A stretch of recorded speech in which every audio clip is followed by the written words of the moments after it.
Hey, everybody. Welcome to Hey Sawbones, my story, my passion. Dr. Ryan Molly. This is going to be a really, really cool guest. I've got Dr. Matthew Zim, ophthalmologist extraordinaire from here in Erie, Pennsylvania. You would think, hey, he's an eye doctor. It's going to be pretty boring, but I can assure you it's far from that. This guy is extremely entrepreneurial. He's an extraordinarily funny guy. He's a blast to hang out with. I've had some amazing memories. We're going to share some great stories. And I just want to share his story because from hearing about things like his family, his grandfather that fought in World War II, his medical influence from his father's side of the family, his business influence from his mother's side of the family. You're going to meet an amazing individual, love supporting local. Guys, girls, if you have any eye problems, this is the guy you're going to want to see. And make sure to stay tuned towards the very end because we have our Sawbones Challenge. You're not going to want to miss it. Thanks again for tuning in. We'll see you in a few. All nurses to the nurses station.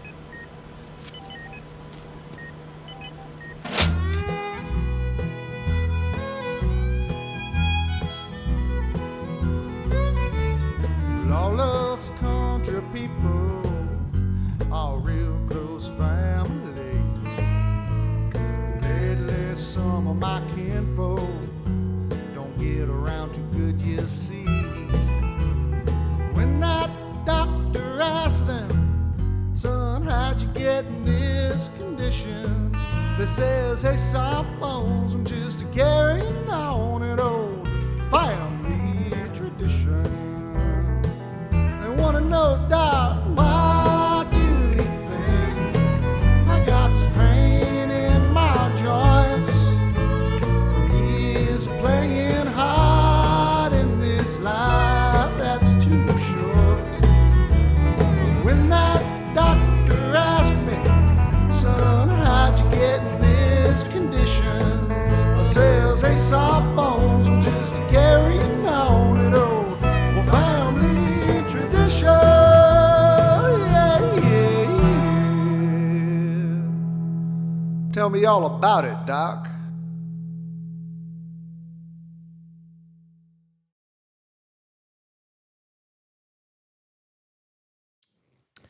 Hey, everybody. Dr. Ryan Molly here. Welcome to Hey Sawbones, my story, my passion.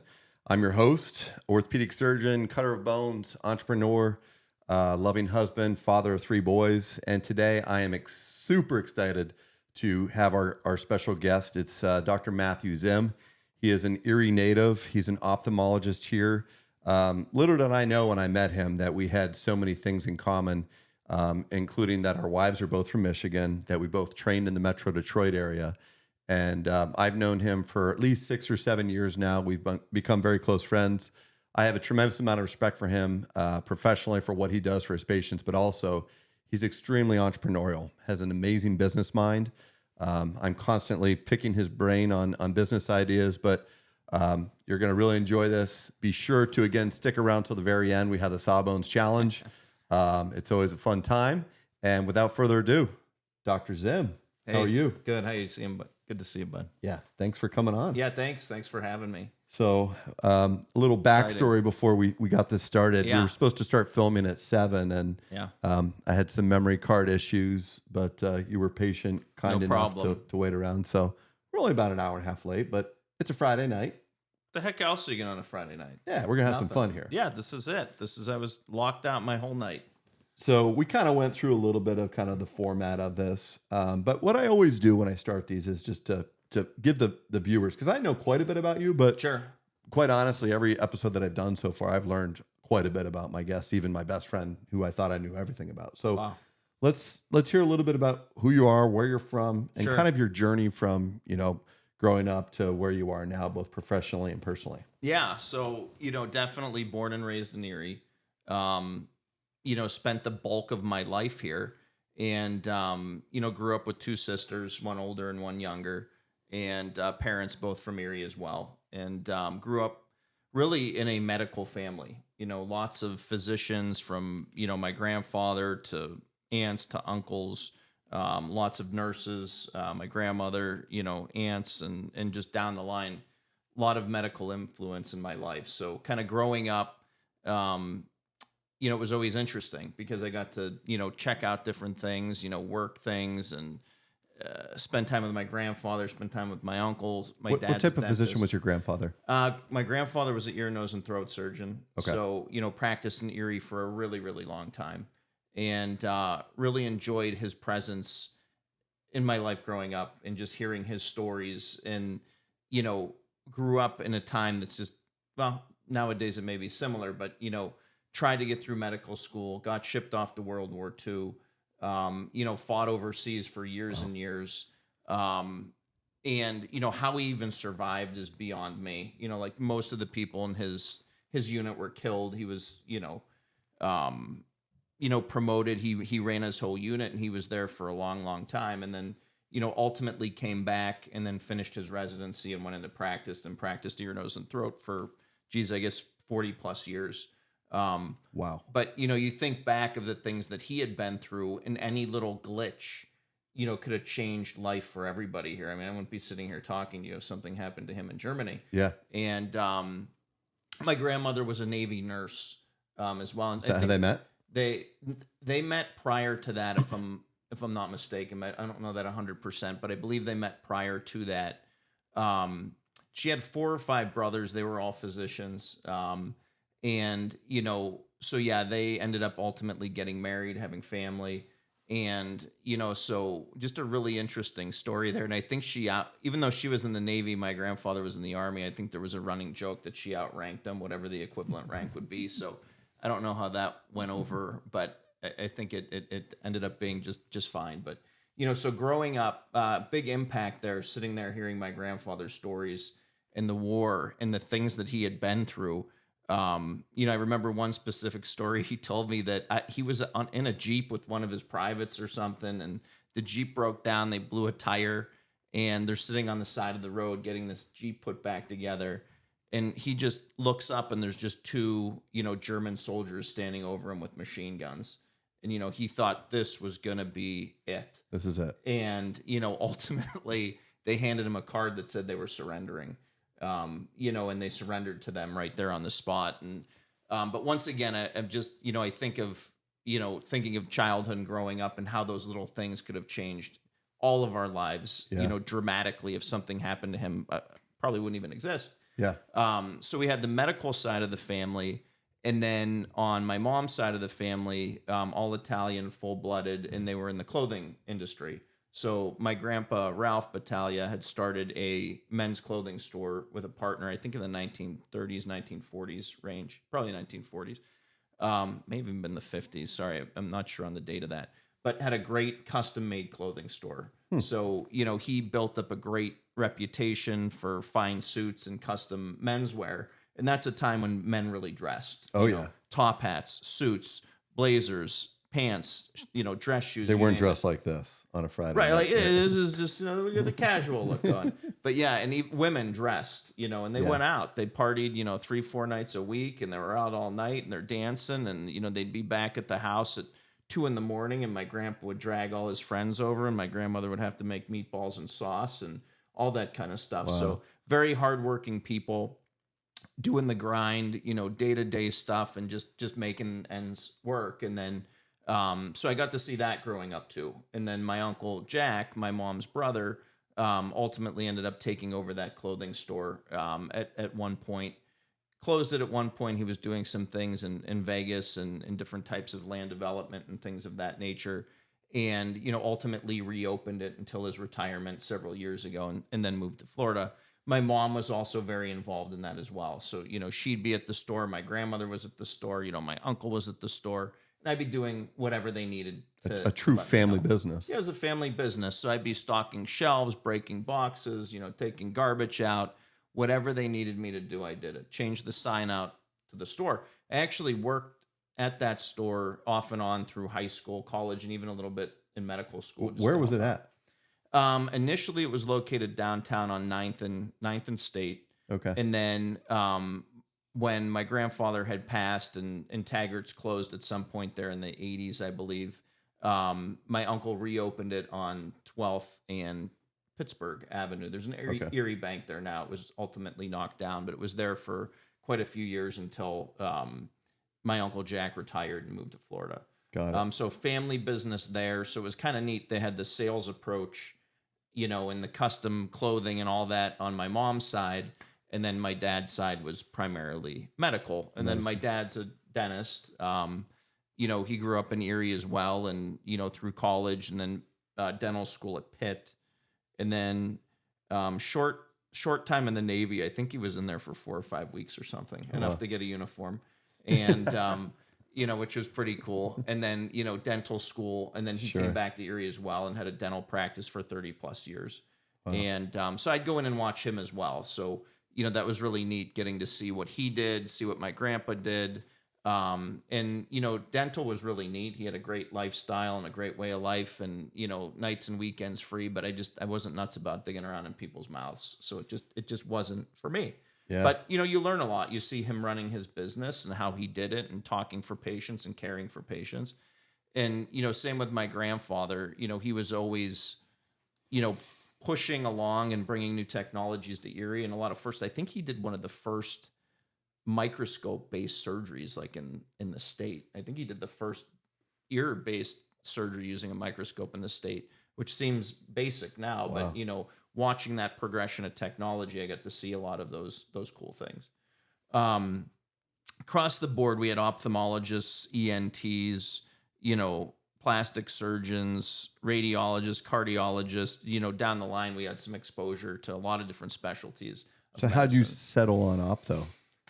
For me, it wasn't easy. I saw ENT, and then my uncle Jeff, which is my dad's brother, is an ophthalmologist in Naples, and he always had a big influence and impact on me, in terms of watching what he did and his habits and his medical ethics and everything, and watching him get into ophthalmology. I just always admired it. And I'm the kind of person that, I'm a good multitasker, but I also like to focus really in on things and just really get good at something. Yeah. And I'm pretty meticulous when it comes to certain things. I grew up, I always liked building like model cars. I'd be sitting there for hours tinkering with little parts and putting them together and taking them apart, and just really like that kind of fine detail work. And so for me, as I progressed through training into school and eventually got into medical school, just start narrowing things down. And Yeah. I liked ENT.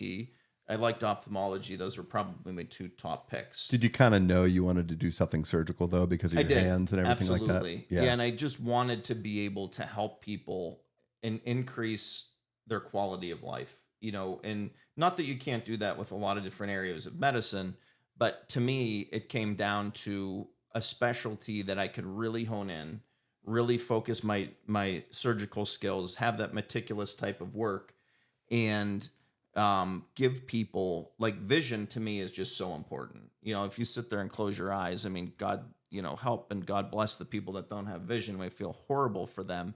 But, so many people, your vision goes down. You can't do anything. Yeah. You can't drive a car. You can't see TV. You can't read.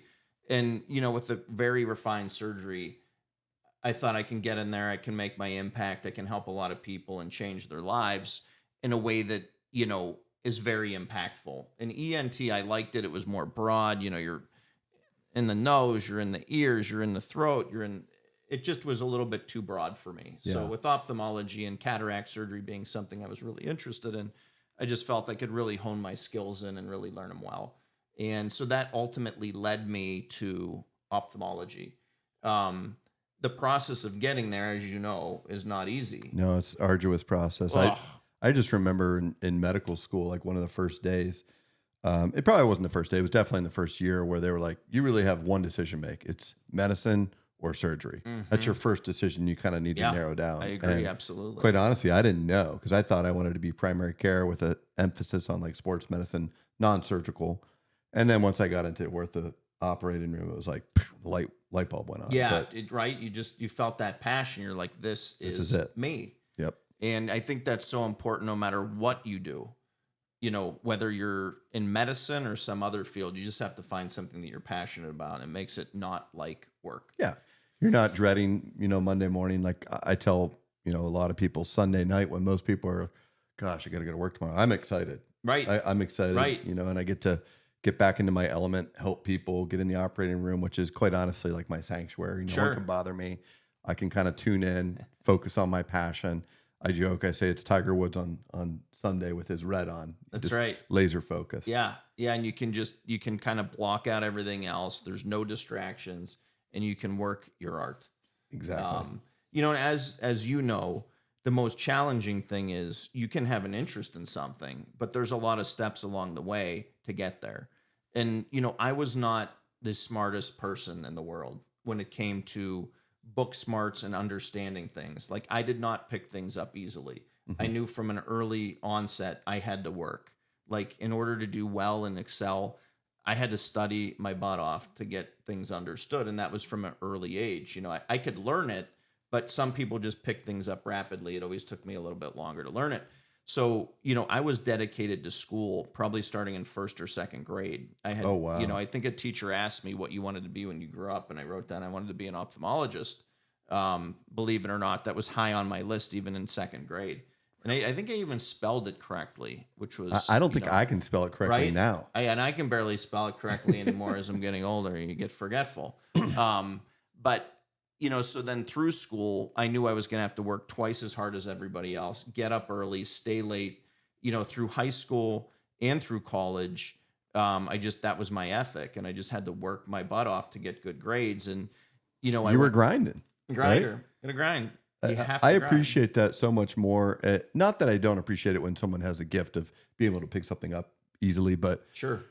to me, the people that grind, that have grit, that don't necessarily have all of that natural ability or skill, to me, it must have felt better to you too. Yeah. At the end of the day, when you Yeah. could sit back and be like, "Look what I accomplished," Yes. because you worked your butt off. To get there. Yeah. And you know, I entered Gannon with a pre-acceptance to Hahnemann, which is an MD institution in Philadelphia. I think it's now Jefferson or whatnot. Okay. Certain requirements. You had to have X on your GPA. You had to have X amount of MCAT scores and all down the line.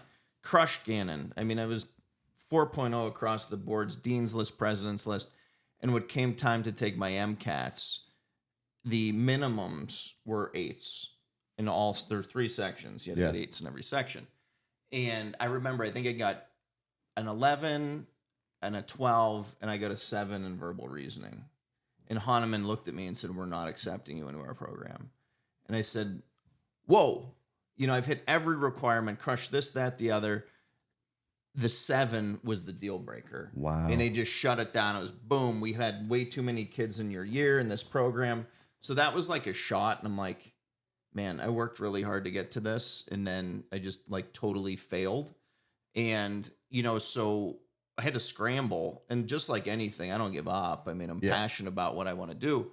So, you know, every physician in my family was an MD. They're all medical doctors. And, you know, we had a newer school in Erie, Lecom. And, you know, I knew about the DO philosophy, but I didn't know a lot about it. And, you know, was lucky enough to be able to get an interview at Lecom relatively quickly. And, you know, as I started digging in and learning more about the philosophy, it was really impactful to me to see the treatment of the entire body and not just a disease. And that was kind of like me, you know, as a person. Like, you don't just, you know, if somebody's having an issue or a problem, you got to help them, and you're not just maybe helping one thing, you may help other things. Sure. Was lucky enough to get accepted into Lecom and just really embraced it and really enjoyed the curriculum and the values that, you know, I was able to learn and understand at Lecom. And, you know, same thing, it was the grind, man. I mean, I just studied constantly. I mean, from the time I got up to the time I went to bed, if I wasn't in class, I was studying. And I did well. You know, I did well. I can't remember how I ended up. I think it was in my top 10 or 11 in my class at medical school. And it wasn't because I was the smartest kid at school, but I worked as hard, if not twice as hard as everybody else. And Yeah. there were kids that sat next to me. I mean, they read the book once and they had everything, just knew it. Yeah. To read the book 10 times to get to that point. But eventually I would learn it. And then, you know, as you know, in a competitive surgical specialty, these slots are not easy to get. No. You got the cream of the crop going after ortho, going after ENT, going after ophthalmology. So I think a lot of people maybe they realize it, but they don't realize it. Like what people have to do to get into these programs. Yeah. You could have a dream of being an orthopedic surgeon. You could have a dream of being an ophthalmologist. Doesn't mean you're going to get a spot No. at all.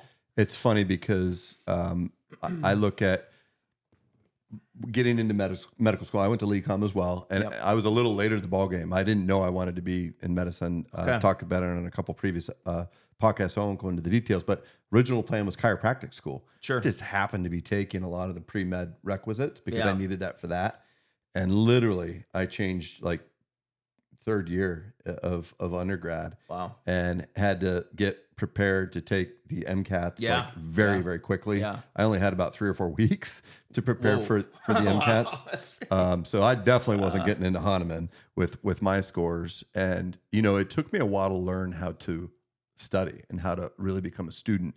And each step of the way, I got better at it. Like med school, I worked super hard. Sure. But it wasn't really till residency where I finally found my groove and my niche. Oh, and wow. I remember my program director up in Michigan where Yeah. we both did our residencies.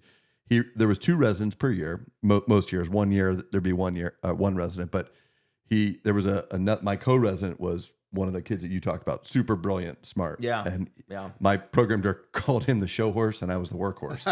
And I was bound and determined by the end of my residency that I was going to open his eyes that I was more than just a workhorse. And I was a workhorse, but Yeah. same things. By the end, we have our orthopedic in training exam. And one of the things I'm most proud of is I scored the #1 in the nation. Wow. All orthopedic residents Wow. are orthopedic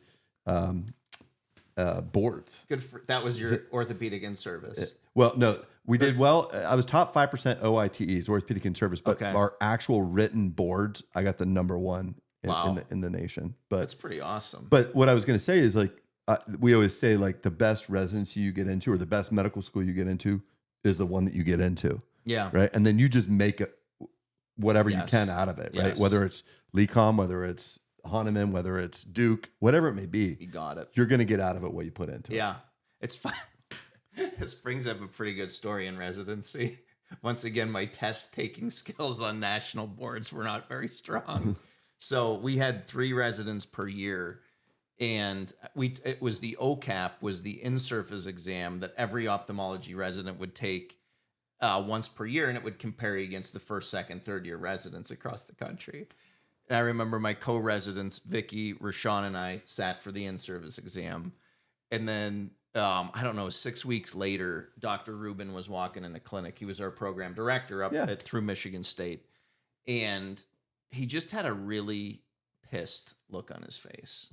And I'm like starting to sweat bullets. I'm like, I know we got our OCAP scores. So, and it's rare for him to be in clinic as early as he was that day and to call all 3 of us, meaning Rashawn, Vicky, and myself, to residency clinic for a special meeting. And I remember going into his office and he's just tapping his fingers on the desk. Oh, geez. And he said, do you know why I'm here right now and why you 3 are here? And we're like, we have no idea. No, I don't. He goes, your board scores, your OCAP in-service exams came in. Like, okay. He goes, you 3 idiots scored the lowest scores in the history of our program. Was he messing with you or seriously? Dead serious. Oh, gosh. Dead serious. And he goes, you know, I have to face the other program directors with scores like this. So he goes, guess what we're going to do? We had our ophthalmology basic science course that was 15 volumes about, 3.5 feet wide worth of information. And he said, I'm going to come down. We are going to do board review at our resident clinic in Detroit for, I think, 3 or 4 nights per week until next year's OCAP exam. And he stuck to it. We all had to do like 30, 40 pages a day and present. Oh, So my gosh. we sit for our second year OCAP exam. And I'll never forget this one either. He called us back to his office. I'm out on rotation. Vicky's on rotation. Roshan. Same thing. He's tapping his fingers on the desk. And he's like, guess what? We're like, I don't know. Why'd you bring us down here? Your OCAP scores came in for year number 2. And he looks at us. He goes, you 3 morons scored worse than you did last year. all the studying that we did. Are you serious? I was waiting for you to say like you guys crushed No, it. And so once again, not a great board taker, but Dr. Rubin and I, we always had a special relationship because he knew I worked my butt off. I was there early, I was there late. I mean, I excelled in our program like you can't believe. But once again, it wasn't a great like board test Yeah. taker. And I ran into him at one of our annual mid-year meeting, like 5 or 6 years ago. And I just put my arm around him and I said, Dr. Rubin, I may not be a great board taker, but I can sure as hell get a cataract out of an eye. Oh, and jeez. he just hugged me. He goes, Zim, I know you had those surgical skills, man. I had no doubts, but yeah, it was quite Wow. we were not the academic residents that, a lot of people are. And I think it just goes to show you, I mean, any combination can get you to where you need to be. yeah. And, so once again, I never gave up. I just kept pounding. I kept grinding, like, just don't stop. Like, we're going to get through this. And, like you, I mean, you excelled in your specialty and you excelled in your boards. And I think that there's a lot to be said about those. I don't think people realize how difficult those exams are and who you're up against. And we probably didn't even do that bad on our boards. Just there's so many nerds in ophthalmology. I mean, we are like the nerdy profession. I mean, there was a book my uncle was showing me. It was like a picture book, and they depicted all different specialties with a picture. And the orthopedics or the general surgeon, all tired, bags under his eyes, holding a cup of coffee, smoking a cigarette. They show the orthopedic surgeon. He's standing there all buff in a jock strap. Yeah. And then they show the ophthalmologist sitting there with a pocket protector, glasses with tape around it, just the total thick glasses nerds. So, we're the nerds. So we were the nerds. But Well, it takes all types though, right? takes all types. But yeah, that was, I'll never forget those meetings with Dr. Rubin about our boards. Yeah, that was pretty fun. I'm kind of thirsty. Very thirsty. Little beverage break. Yeah. Let's do a beverage break. So while I'm doing this, I remember the first time I met you, but do you Yeah. remember the first time you met me? Yes. You want to tell your version of that story? And then Yes. while I'm Yeah. We were at the Conqua Club, and our wives kind of connected because they were both from the same area of Detroit, and or suburban Detroit, and then started realizing, hey, Ryan and Matt need to meet. They're both from similar backgrounds, and they both, trained up here, and we got to get these two together. And I think I was at the club. I think we were at the swimming pool or doing something. I think you were home. I think you were just kind of relaxing, watching golf or something on your back. definitely pavilion. was. And we got together, and I think you came over to the club, I think, didn't you? Yeah. It was kind of like the first time that I met Bill Spiros, and he was on this already. So Yeah. it was one of those, Karen's at the club with the boys. She's like, oh, you got to meet this guy. You would have so much in common. Yeah. And I was just like, Karen, I'm tired. I'm just, I was watching golf. I was just Yeah. like, I'm not really in the mood to like put forth any energy right now Yeah. and meet anybody. And that sounds horrible. But I was like, all right. And she was Yeah. kind of giving me a rough time. And Yeah. I came over, and they had like bounce houses because I think it was Oh, like it was- the end of the season, Yeah, wasn't was it? that what it was? Like the summer blowout or something at the pool. Yeah. Yeah. Yeah, and then, we just kind of started talking and kind of hit it off. And then I think the next thing we know, we're like, having some drinks, having some cocktails, hamming it up, came over. I think we came over to your place for a little bit. Then we Yeah. go over to my place for a little bit. And It turned into a multi-hour Yeah. evening. Yeah, what was going to be like a 5-minute meet and greet turned into It's like the Gilligan's Island version of Yeah. Yeah. a first meet. Yeah, I mean, we were on the long multi-hour tour right there. But it was fun. I think we connected on a lot of things and saw a lot of similarities. And I think that, I was maybe a few steps ahead of you just because I had been in practice longer, but we both were on very similar trajectories with our careers and how we really got to be doing what we were doing as physicians. And it was a very similar situation. I think we were both just impressed at the similarities between where you ended up and where I ended up. Yeah, and our paths were similar. I mean, both training in Metro Detroit, both very, very private practice oriented, committed, very Yeah. entrepreneurial, Yeah. which I don't think a lot of like people that are not in medicine really can appreciate that that's not that common, right? Being Like, an entrepreneurial physician, it's like those two words generally don't go together. yeah, and or business minded. Yeah. Right. Yeah. There's usually a lot of failures there. But I think you saw, like I did, 3 years of residency, did a year fellowship in advanced cataract and refractive surgery, which really refined and polished my skills. And, going out on the job hunt for medicine is not, thanks, Ryan. Yeah. It's not easy. It's a daunting task. Traveled all over the country, looking at different positions and locations, and would have stayed in Metro Detroit because really, really enjoyed it up there. But it was ground zero for the mortgage crisis. The auto industry tanked. We're like 2006, 2007. Like the whole place was just coming apart at the seams. Right. And cheers. Yeah. By the way, this is a 2017 Brunello di Montalcino. It's Camigliano. I've never had this particular one, but Must be Italian. I am a huge Brunello fan. You know me, I love my old worlds. So Beautiful. I'm going to just tell you the cork was a little juicy, even on the outside, Oh, the boy. top. So Yeah. this could be really good or really bad. We'll find out. real quick here. Since it's corked or not.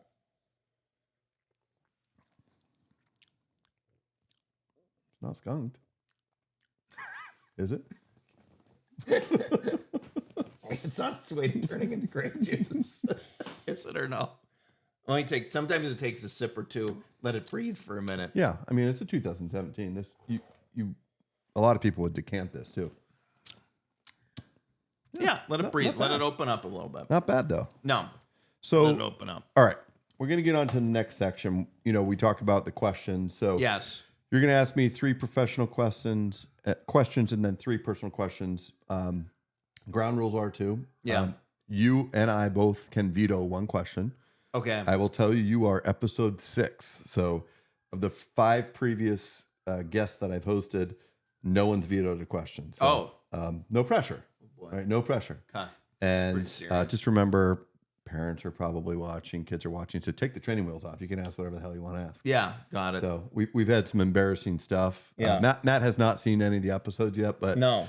you definitely got to watch the first 2. Those are the only 2 that have actually aired so far, but there's some pretty classic, funny stuff. Pretty in good there. stuff out there. So, Okay. so fire away. So, professional questions first, I would say,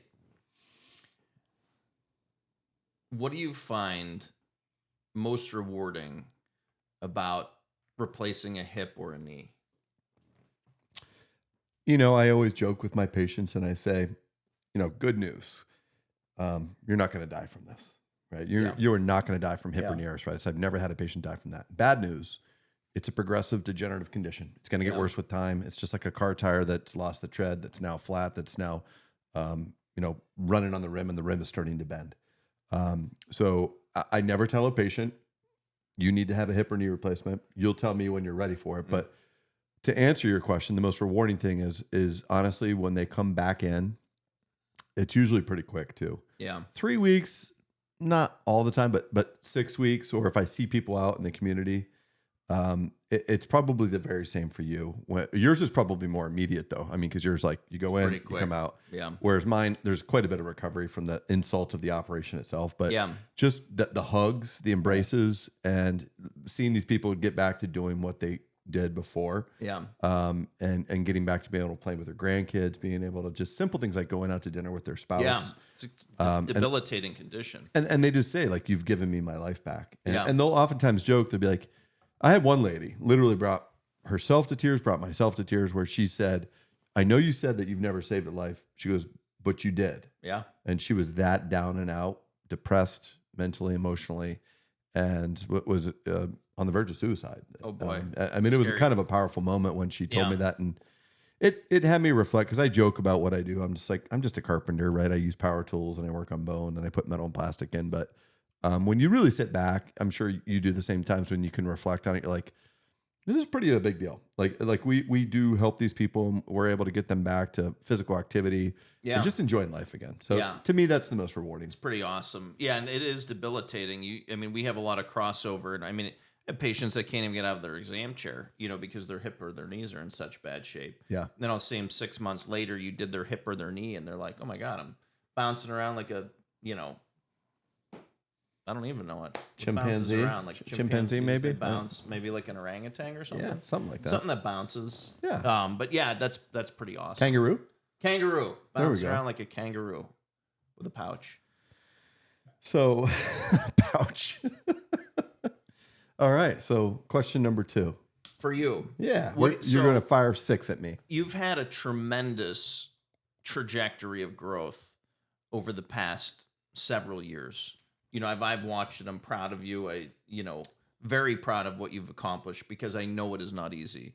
And, I've seen a tremendous trajectory there. What do you think has been like one of the, and it's probably not just one, but was there one decision that you would say that you've made that's really helped you with your trajectory in your career as an orthopedic surgeon? It's hard to give you one thing because I think it comes down to, number one, my personality, right? Which is very, very similar to yours. Yeah. I always had that never give up. Failure's not an option. And just my competitive spirit, like to me, I always joke, but I'm dead serious when I say second place is the first loser. So, Yeah. and I just, my goal is to provide that ultimate experience to my patients. And I think probably the decision that made the most sense and was most impactful was when Karen and I decided to come back to Pennsylvania because I was in practice in Michigan for 5 years. Yeah. I was ramping up quickly there, but I was a small fish in a big pond, right? There was a lot of orthopedic surgeons there. There were things that I was doing that no one else was doing. Anterior hips, no one in Metro Detroit was doing it. People thought I was crazy. But when I came here, it was nice because I was able to, people knew me. Yeah. And I was essentially taking over a practice from Dr. Frendak, who was extraordinarily busy. And there was just an immediate trust because people knew me, people knew my family. But I think it was really just planting my roots kind of in the Meadville area and just kind of sticking with my guns of just like first class service from start to finish. Yeah. Yeah, no, and that's very meaningful. And I think it probably was a decision for you to make that was very important because you probably were an employment type model in a group in Michigan, if I recall. Yeah. And, making the decision to come back into town where you knew you could take the reins of a practice from somebody who was probably starting to slow down and you could take that and you could build on it was probably, that's a big decision. I went through this similar process, with what I did, but that would be a very, very meaningful decision. Yeah. And I think when I broke away from the practice that I originally joined in Meadville, was risky. People would say to me, it wasn't a risk because I was betting on myself. Yeah. That now that I think about it, that was probably the most impactful thing that I did. Was That's right. I just forgot about that. just starting my own practice literally from scratch. Yeah. And building it. Yeah, And you're because right. I could do it the way that I wanted to do it. Yeah. It was the first time I was really, truly autonomous and free. Yeah, I forgot about that step when you came in. That was probably the decision. That Because you was. think if that would have gone a different way, something different could have happened. Yeah. Just like those little things that we talked about earlier about, my Like grandfather, your grandfather. took one hit and it probably wouldn't even be here. Yeah, you wouldn't be sitting here. But I mean, that goes for anything. Somebody get hit by a car and that's, I'd be talking to another nerd that's doing some ophthalmology. guy maybe that got a little better board scores. but or I nowhere don't know. near as fun as you, Yeah, Matt. That's I all mean, you- it's fun. It's fun. So yeah, and professionally, how did you make the decision? Because this is always interesting to me, and we've touched on it a little bit, but maybe just a little bit more depth. Like orthopedics covers a huge amount of territory. I mean, huge. I mean, what are there, like 10 or 12 bones in the human body or something? Maybe 15. But Okay, that's what I thought. So how'd you pick hip and knee? Yeah. So originally, once I kind of knew I wanted to do ortho, I was an athletic trainer in undergrad. So I was always very drawn to sports medicine, Okay.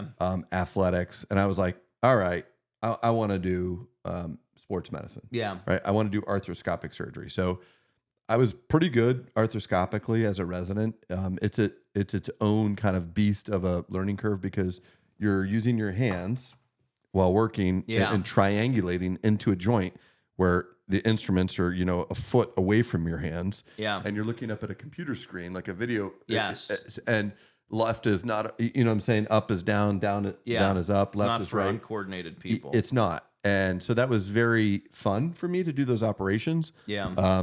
But they were soft tissue operations. And, you know, Okay. you were sewing degenerative tendons back to bone that I didn't, when I came out of the cases, I didn't feel like, this is really going to work well. Yeah. I'm like, like it was just bad biology. Right.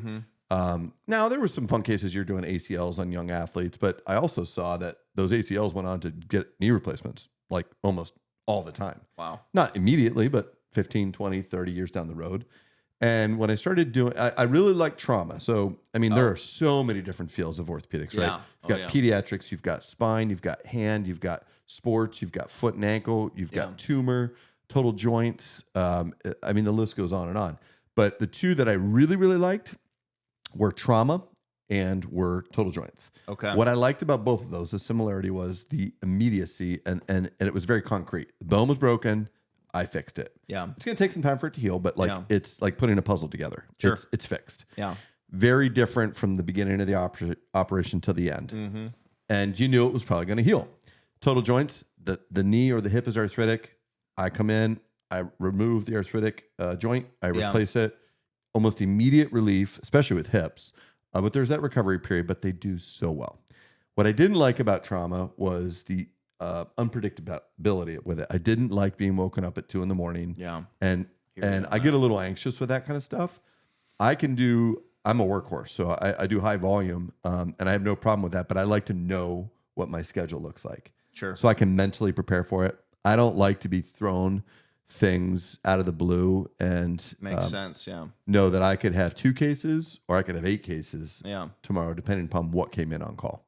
Yeah. And that's I hear you on that. And by the way, hip replacement is by far and away the most successful operation on planet Earth. Wow. And knee replacement is not far behind it. Yeah. And hip replacement was termed the surgery of the century because people just do so well. They get better. They kind of forget that they had a hip replacement. Yeah. And it's predictable. Yeah. No, and I think that you're right on with that. And yeah, I mean you're subspecializing in something that you can be very impactful. And same thing, you can hone in on 2 joints, big joints, but you can get really good at those, refine your skills, and just be a master of your craft. Yeah, not the jack of all trade. That doesn't work for me. Yeah, and I get it on the trauma. Like there's an adrenaline rush. I mean, even when we were covering, we covered multiple trauma centers in inner city Detroit. It was never ending. There was quite the feeling of doing those kinds of cases, and it's very, very exciting. But I don't know how sustainable it is in a career and a family and kids and all that kind of Yeah, and kind of quality. like you were saying too, with even just ENT, right? You're working in the mouth, you're working in the ears, you're working in the nose. Like you could be working on a foot, then you're putting a proximal humerus shoulder fracture back together. Yeah. Then you're doing a tibial plateau fracture. Then you're doing a hip fracture. Then you're doing a clavicle fracture. So you had to know a lot about a lot, right? And probably we're never going to get super good because how many clavicle fractures are you going to really get a year, right? Yeah. Versus hip and knee, the devil's in the details. And I felt like to this point, like when I do an operation, each time that I'm opening a hip or knee up, I want it to be the best hip that I do, and I want it to be the best knee that I do. Yeah. I want to get better than I did the day before. Yeah, that's great. You're constantly challenging yourself to be better. Yeah. New techniques. You have to be critical with that because there's a lot of junk that comes out that will get pushed at you through journals and other, forms of education. You have to decide, is this better than what I'm doing? Is it going to be an advantage to my patient, or is it just baloney? And you got to kind of cycle through all that stuff. But you continue to refine your technique too. Constantly changing. Every I just say to my staff, to my patients, Yeah. if I'm doing what I'm doing right now in 5 years, I'm doing something wrong. I got to constantly be evolving and improving. And I mean, you've probably hit on this, but I mean, I'm proud of you from the standpoint that you are at the top of your game. I mean, you're probably in the top 1% of hip and knee. Surgeons. I mean, I don't want to sound arrogant, but I think so. I would imagine, right? I mean, that's just a testament, and you're not sounding arrogant because it's a testament to the hard work and everything that you've put into it and the outcomes that you've achieved. Your average guy probably knocks out, a couple joints a week or something, and you're doing multiples and multiples of that. It's not because you're surgery happy, like you said. It's because you do good work, you get good results, and people come to you for that reason. And that's why you're successful at what you do. And I think it's important that people understand that, because outsiders may look at this and say, well, Dr. Molly's doing all these things and joints, but you're not doing it because you're trying to generate revenue. You're doing it to help people.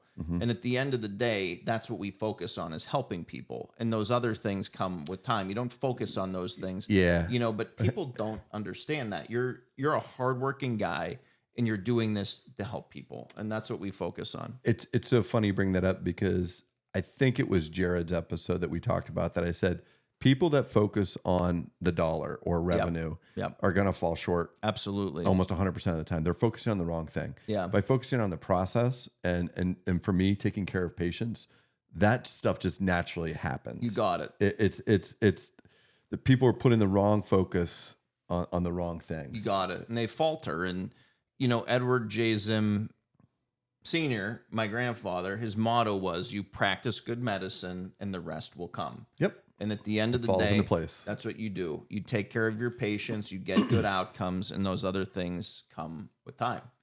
And so, yeah, no, I respect what you've Amen. done there, and that's meaningful. And I think it's important for people that are listening to this podcast that aren't in medicine to understand those kinds of things.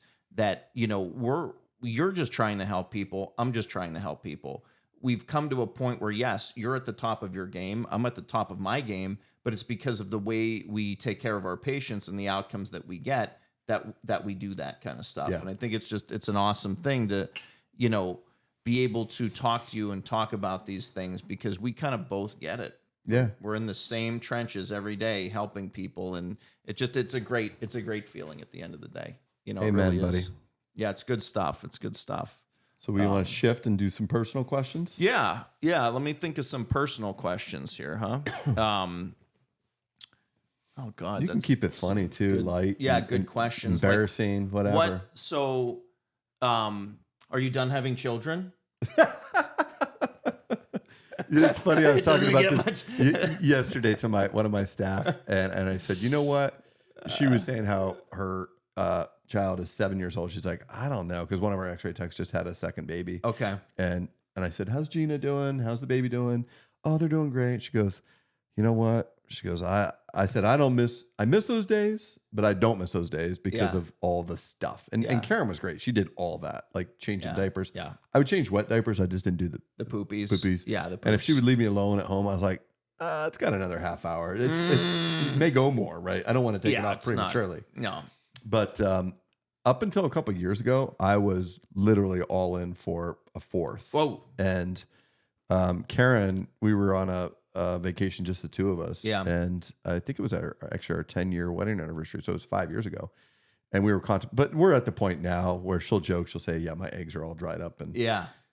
shriveled. So, but it'd be nice to have a girl. Sure. The two girl dogs, I guess, are going to have to be as good as it gets for me, though. It is different. Yeah, there's a different bond there. It's just as a dad with daughters, it's not that sons and everything aren't great, but there's a little bit of a different daddy-daughter bond and a protective feature there but yeah, you can feel that way, about your sons too. And but yeah, so that's good. That's a great answer to that. Now I know that you also you like to travel, and I know COVID put a dent in that for everybody, but of all the places you've been, is there one place that you would say you derived not your favorite place, but I want to know a place that inspired you?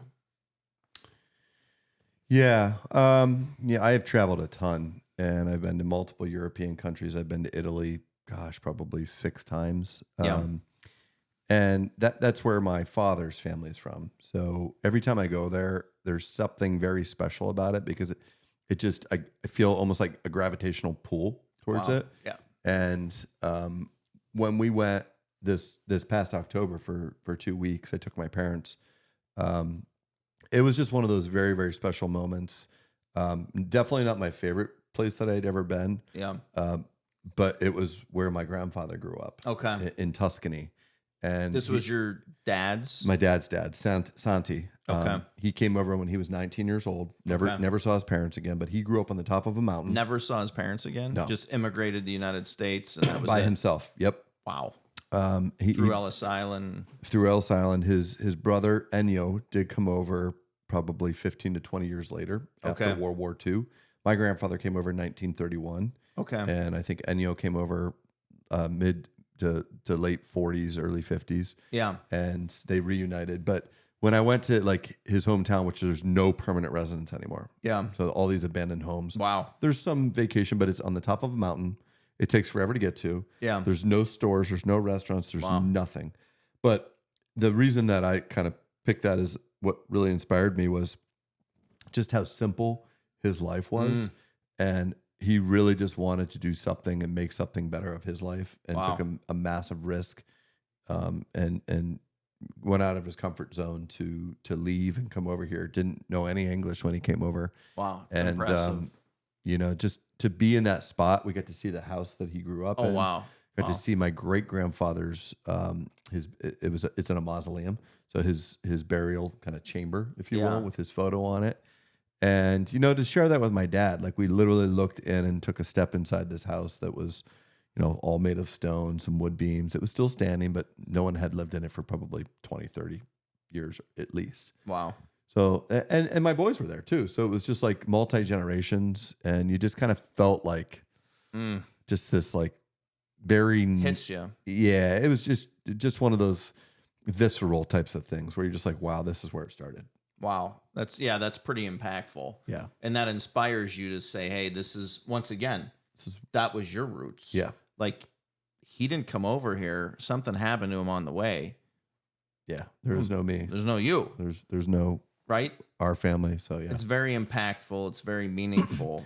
And it gives me purpose too, to just like never give up, right? Because Yeah. like everything that he did and sacrificed so that he could make a better life for himself, and then eventually his family, and then eventually my dad and my dad's family, and then myself and our family. So Yeah. and I want to pass that on to my boys. Yeah, no, I think that's fantastic. And it's very impactful, very meaningful. And I think that your boys will look back on that too someday. They may not fully appreciate it right now, but someday they'll look back on that and say, wow, you know, Yeah. this was something. Yeah. You know, kind of with that, you know, like, where do you see yourself? You know, I had a couple questions in mind. I'm trying to think of which one I want to ask you the most. If it's a future question, we can save that to the end. Okay, save that to Yeah, the like end. where do you see yourself in 5 or 10 years? I always kind of close with that. Yeah, okay. So another question that I have is, you know, I've always considered myself to be hardworking, dedicated, driven, and motivated. But I look at you and I feel lazy at times.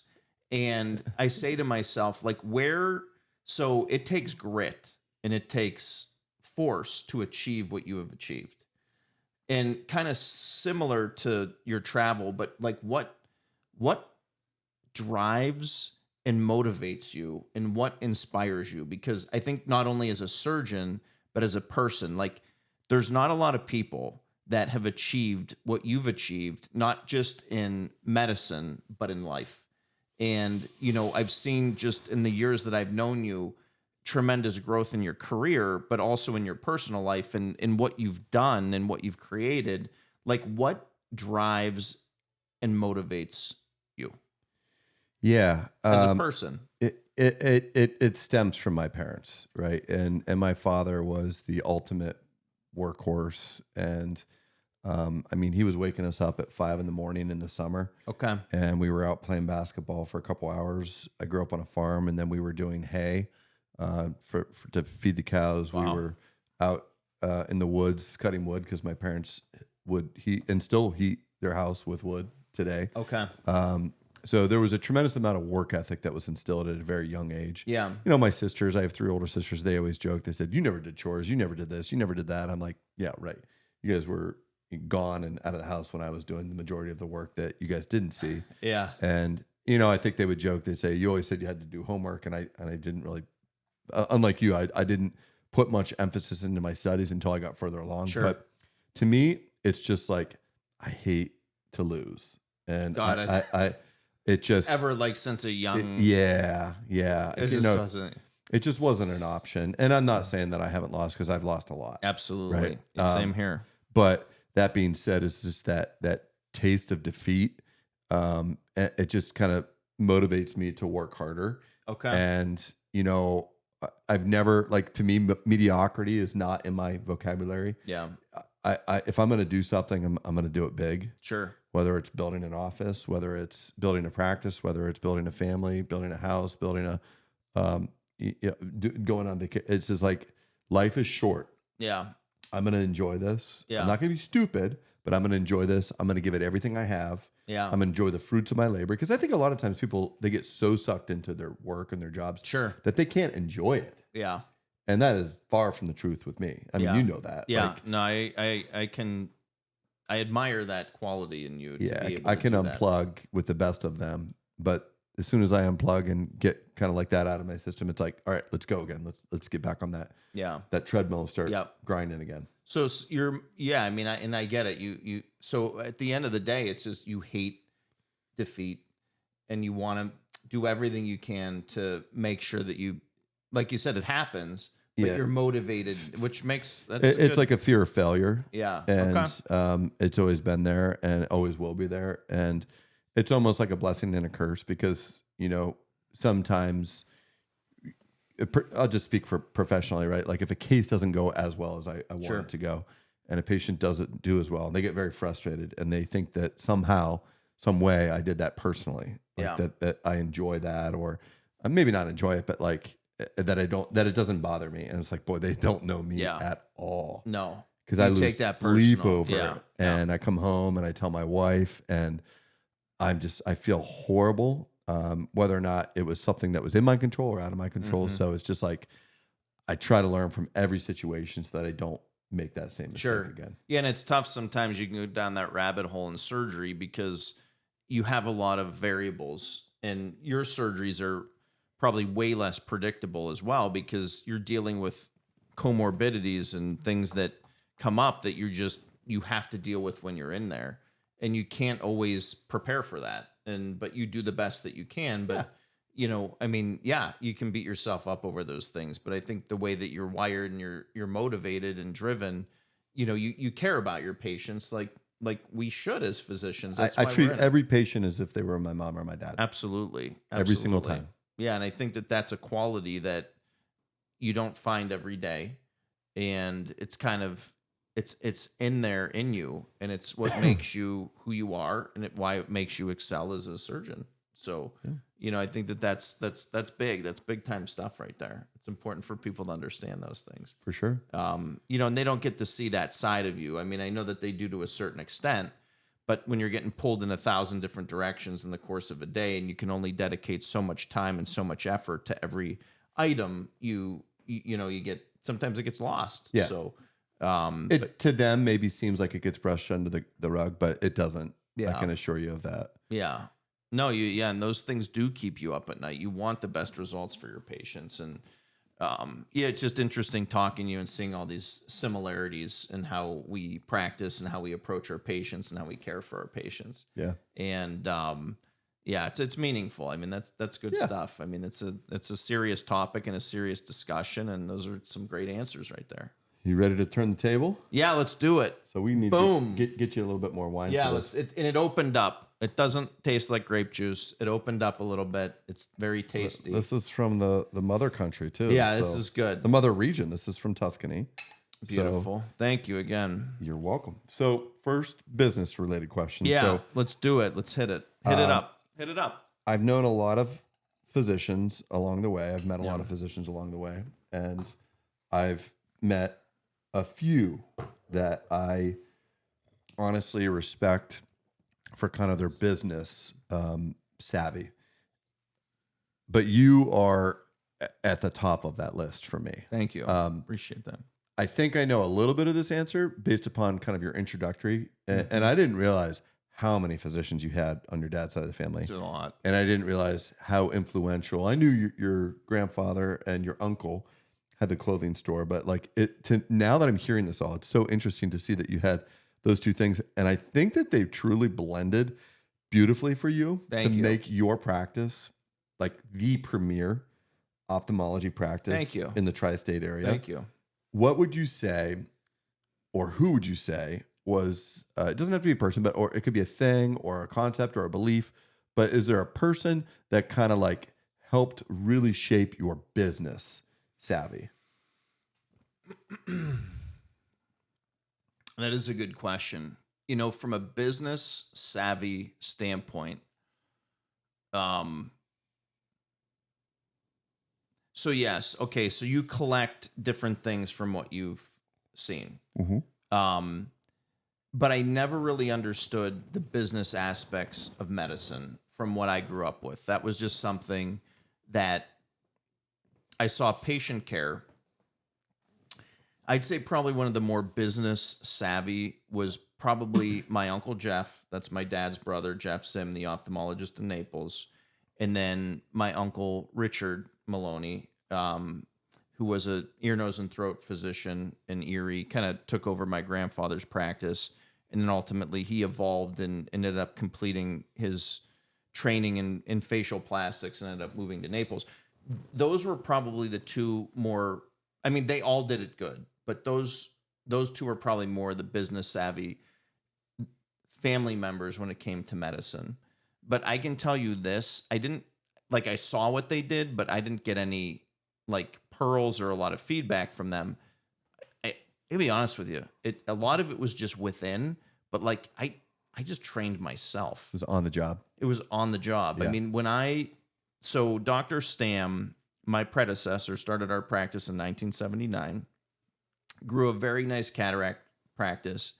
And he was kind of, hit his peak and was involved in a lot of different business ventures. And the practice was kind of like he was taking a little bit more time off, starting to slow down, looking for a partner.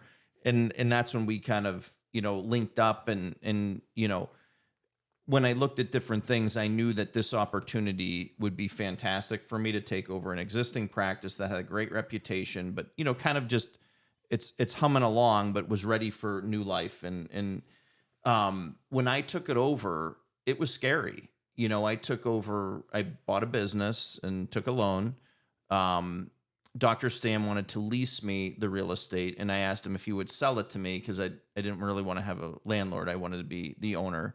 So it was within the first year of me working with him that, we decided that he would retire at the end of that first year, which is what he wanted to do, and I would take over. So, I didn't really understand the business aspects of things well at that point, but I knew enough and I had the drive and motivation for what I wanted to do.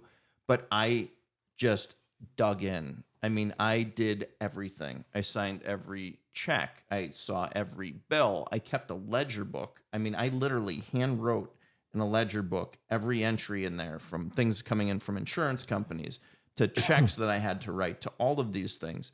And just like anything else, I'd come in early and I'd stay late. I made sure that I really understood how this stuff worked. So for me, once again, it was just hard work, learning how to run that business. But I think the entrepreneurial spirit was just, it's just within, like all of those family members, whether it was on the sales side of the family, there were a lot of business owners there. They all had their own businesses. They were all self-employed. They all worked for themselves. So, I think I saw that growing up, but I never really knew how they did it or what they did. I just really learned it on my own. Yeah. And thankfully, as I mentioned, my grandfather's philosophy, practice good medicine and the rest will come. I never chased success. I never chased finances. All I did was do my day-to-day work, tried my hardest to keep, good employees in our business and do the best I could to treat my patients like family and get them good outcomes. And that's all that I did. You don't chase success. You just work hard and success comes with time. Yeah. So yeah, I think that it was really some internal drive and internal motivation, but I never had a great person that said, this is how you do this is how you do that. I just figured it out on my own. Yeah. And sometimes not only is it probably the most rewarding way of doing things, right? Because it was the same thing with me. Never took a business class. Right. There was never any of my fellowship mentors were very, very business savvy, but Yeah. they never taught any of that stuff. to Sure. me. I just kind of observed it Sure. from a periphery. And then as I got into practice, I was like, and I didn't realize that I would like it as much as I did. But Yeah. as I've gotten more into it, I'm like, boy, the business side of things is actually pretty interesting. Pretty exciting. Yeah. And building something, right? And Yeah. creating something. So, second question I have for you is, if you were not going to be an ophthalmologist, and I'm not going to allow you to pick anything in medicine. Yeah. What would you do with your life and your career? So I would say that my inclination, well, I mean, so a couple things, just couple answers. So I always wanted to be in medicine, but my life diverged a little bit at one point, and don't ask me why. I don't know if I watched too much Top Gun, but I wanted to become a fighter pilot. And I remember you telling me this. yes, and to the point where a naval aviator. So, I diverged a little bit, had an interest in going to the Naval Academy, and made a couple trips down there. And, at the time was working to get through to Tom Ridge. He was a congressman. You needed the letter. And after a couple trips down there, I decided that it just wasn't me. And I decided to continue my pursuit and my passion for medicine. But there was something about protecting our country and being there for our country in a different way that was very appealing for me. I just felt a big connection to America, and like I got to protect it. Like it was this whole other part of me that was out there that was very, very interesting to me, and I just felt like that was a life that I would have really enjoyed. But definitely things diverged from there. But I think the other thing that was very impactful for me is I spent a lot of time in my summers volunteering with Habitat for Humanity, and I really enjoyed construction. You could take something from nothing, a pile of dirt, and you could build something, and you could create something. And I really, really enjoyed that. Herman Horseman, I believe, was the foreman on these job sites. And with Habitat for Humanity, I was involved with the construction branch where, we would go out and we'd build homes. We wouldn't just renovate. We would build them, and we'd start with the foundation. And, he's like, oh, you seem like a sharp kid. And, one summer he taught me how to block basements. So, we were pouring foundations, blocking basements, framing, just he'd teach me things and I'd learn it. And I really enjoyed that process. You have nothing and look at what you just created. And, I have an artistic side as well. I've always loved art. I love to look at art. I love to be critical of art. I love to interpret art. I like to draw. I used to draw a lot. It's something I'd like to re-explore, but I haven't done a lot of it lately.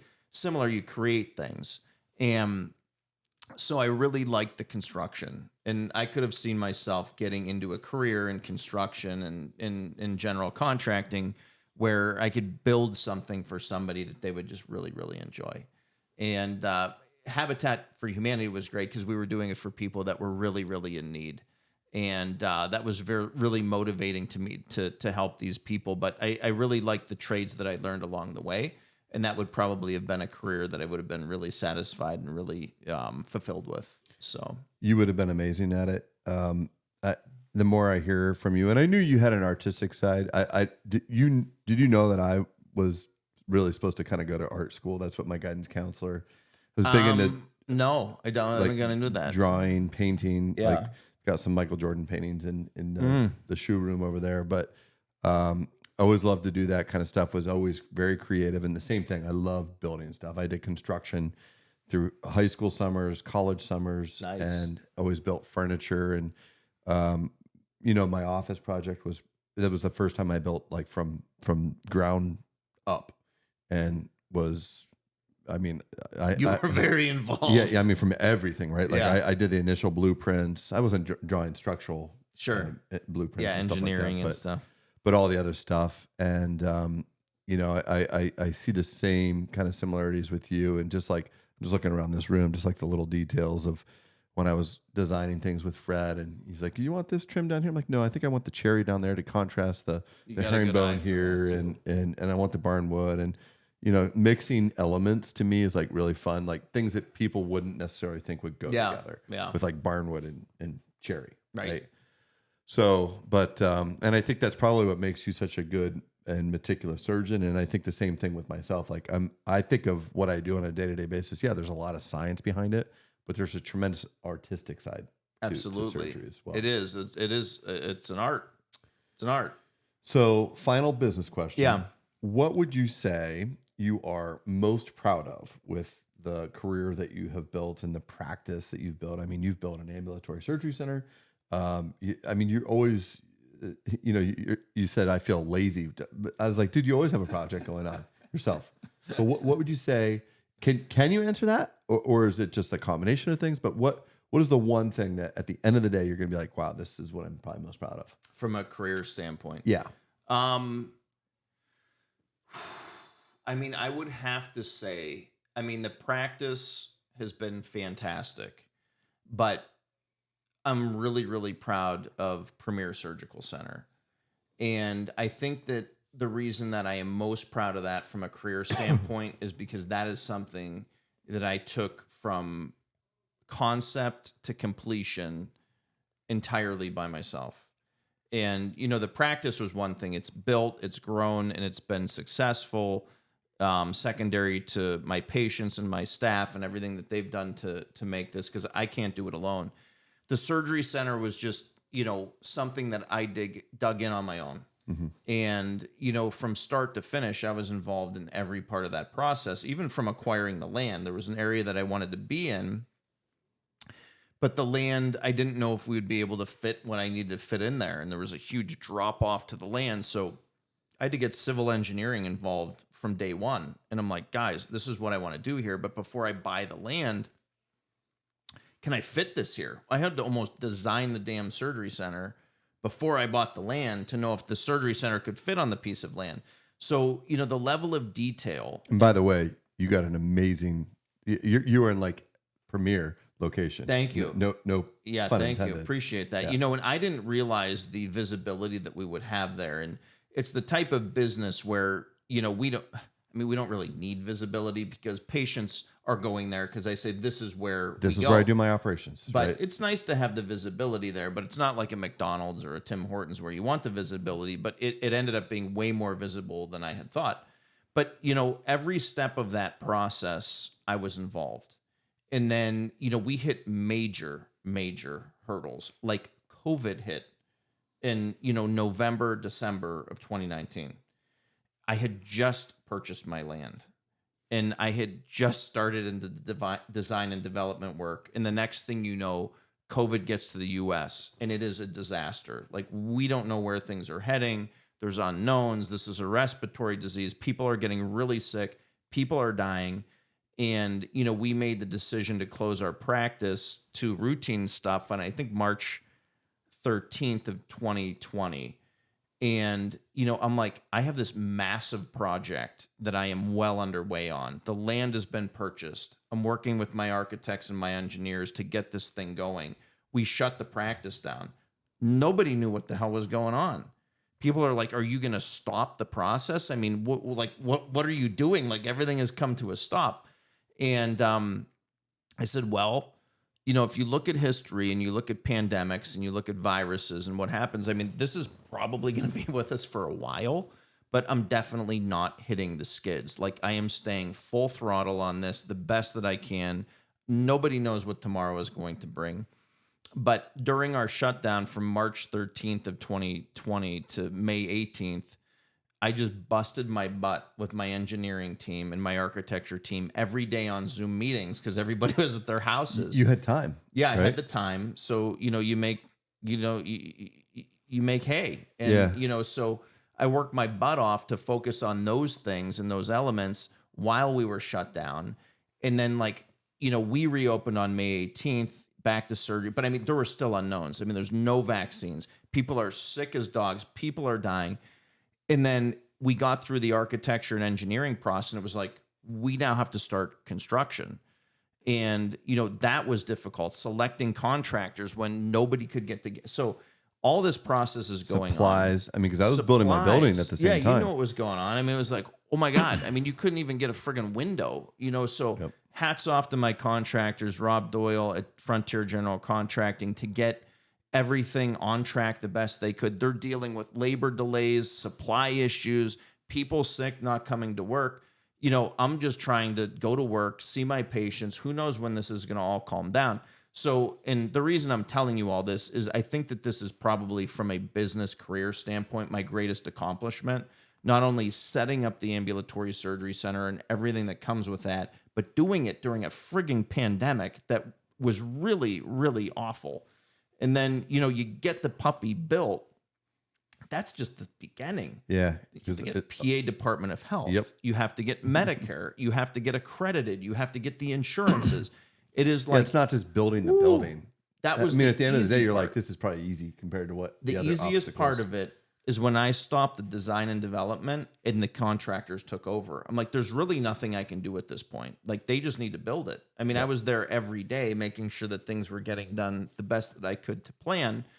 And, you know, but then once the doors, you know, or excuse me, once the project was finished, it was like, now it's back full bore. And we're still in COVID.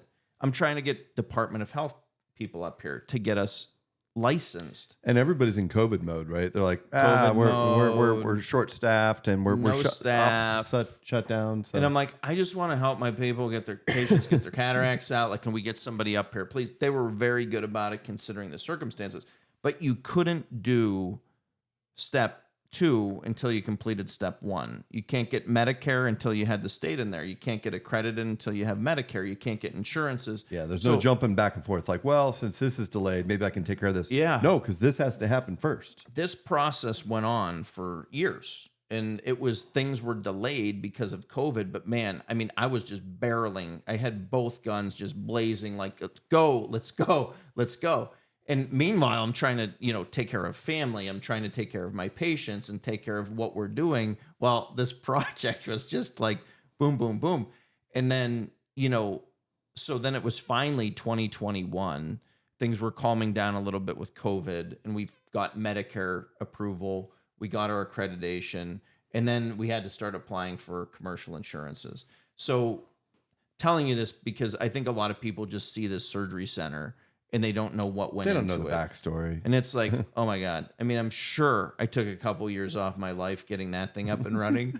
But, you know, then I look at it now and it's like just today, you know, I was seeing post-ops from, you know, I operate on some days Tuesday, but always on Wednesdays and Thursdays, and then every other Tuesday, and just seeing my post-op patients. And they're like, you know, doc, what a facility you have nailed up it, there. right? Like your staff, the facility, the efficiency, we felt safe. There's, you know, and it's just like, I appreciate that. You Appreciate knew they would, but like it's very gratifying to finally hear it. And I don't need the praises. I don't need the commendations, but it is good to see people smiling Yeah. when they come in my office. And I know that this is something that I created from the ground up. And now we're able to take care of our patients in a way that nobody else in our region can do it. And it's been so, of all the things professionally, based on what I went through to get that place up and running, I'd have to say that was probably the most gratifying thing. Dude, So you were top of the class when it Thank comes you. to ophthalmology. That was and, something. and all that. So Thank you. personal questions. Okay. I was bottom of the OCAP scores, though. Just remember that. Dr. Rubin! Dr. Did you Rubin, see tap his surgery center, Dr. fingers. Rubin? Are you tuning in? Tapping the fingers. So, anyways, yeah. Yeah. He was a great surgeon. He had really short little fingers. Oh, really? Yeah, just these little stubby things. But man, he had really, Do you have a nice tap, though? yeah, it was good. Nice yeah, cadence? They were. And the poor guy was OCD about cleanliness. I mean, he had it bad. He had it really bad. The poor guy. I mean, he was almost unable to get out of the house. Is it Barry Rubin? Or who? Michael. Michael. Are they brothers, Barry and Michael? Or They may have been. there was a lot of Rubins up there. They may have been, but the poor guy, I mean, he always had a paper towel in one hand and a cup in the other hand. So he'd use the paper towel to touch the doors and the cup so they wouldn't have to shake people's hands. Oh, Poor, he had a really bad Wow. obsessive He was compulsive planned. He planned about that out. cleanliness. So getting him into the clinic to yell at us because we did bad at our OCAPs was just we knew that if he was there early, there was problems. jeez. In any event, that was just a side note, but the poor guy, Yeah. his little fingers. So, personal stuff. Yeah. You have an amazing family, Thank you. wonderful wife, Thank you. 4 beautiful children. Thank you. Who's your favorite kid? No. They're all they're all special in their own way. Um, my question to you is like, do you see your family? I mean, I think you guys are probably done, right? Is this, Yeah, I would say so. Yeah. Yeah. but your kids are they're a little bit younger than ours. I mean, younger than our oldest. Yeah, but, yeah, you got it. Because Evelyn is the same age as Santino. Yep. Maria is the same age as Luca. Yep. And then you've got two young whippersnapper boys. Yeah. 7 and 5. So what do you like to do for yourself? And you probably, I think this is going to be a hard question for you to answer Yeah. when you're not with them, because you're so busy professionally. Yeah. You're Yeah. so busy as a dad. Yeah. And your kids are starting to really get into that busyness. We were talking about how Evelyn's really into basketball, and Yeah. and your boys and Maria, I'm sure, are going to be Yeah, doing she's lots of getting into activities. dance and different things. Do you have any hobbies? I mean, so I'd have to say that my personal life is probably not personal life, but from a personal standpoint, I think I've suffered because I've spent so much time on everything else that at times you almost feel like you've lost yourself a little bit, because there's days that I sit back and I'm like, what do I enjoy? And it was interesting. I had this and funny. It's funny and it's interesting. I had this conversation with my accountant, who I really respect. Great guy, Jim Voss. He's actually been a really good role model for me. Actually, I'm glad this came up because he was a role model for me, I think, from a business standpoint. I think Jim just has a great business mind. And he was somebody that whenever I had an issue, I went to. Like, always have a good attorney, always have a good accountant, because those are areas that I really don't know and I don't understand. So Jim was a great help for me with setting up my businesses and giving me the guidance as to what I needed to do, along with my legal people to establish businesses and how to keep them running. But Jim was a big impact on me from the standpoint of how you can successfully manage a business and things that you need to do to make it successful. So the person there I wanted to give a recognition to. Jim just retired, but we're still friends and we're still buddies, and get together and go out to eat here and there, and just a good guy. But I would say that one day I was talking to him and I said, I don't do anything for myself. Like, I'm not passionate about anything. And he said, Matt, you're passionate about business and your businesses and growing your businesses. And he was right on with that. Like, I really, I guess, fortunately or unfortunately, have devoted a lot of myself and a lot of my time to that. And, so I'm not passionate about fishing. I'm not passionate about golfing. I'm not passionate about, really, unfortunately, too many hobbies. And I think that it's not that I'm not a passionate person, but I think that there's been some sacrifices that I've realized that I've taken, but I'm not complaining. I'm not taking anything back. It's just kind of the way that things have evolved for me. But, it's the one thing that I can say that I don't really know how to relax, and I don't know how to have downtime. And, if we're on vacation, it takes me like a week to unwind. And That's why you got to plan like a 2-week vacation. seriously, right? I mean, I'm like, by the time we're getting ready to come home, I'm finally relaxed. And I don't really consider myself to be like a type A or a high strung person, but my wheels are always turning when it Yeah. comes to business, like Same. patient care, business. Unfortunately, I don't have a way to shut it off. There just isn't. And, so it's constantly, I'm thinking about things, and, like I said, it's not a complaint, but it is what it is. So I wish that I had something that I was passionate about outside of those types of things, but unfortunately, there just really isn't. And, but I love what I do. I love, family and my children and the things that we're able to do together. And I think as the kids are growing up, I'm finding ways to spend more time with them as their hobbies and interests are evolving. And I'm, finding fun in that. I mean, Evelyn's 10, Maria is 8, Mason is 7, and Anthony is 5. And, they're finding new interests. And, Evelyn, just since we were talking about it, has taken up basketball a little bit more. And it's like, geez, 3 months ago to now, that she's getting ready for the JV team at Our Lady of Peace. Like she's like whipping my butt a little bit out on the basketball court, and she's elbowing me and pushing me and boxing me out. I'm like, what the hell happened here?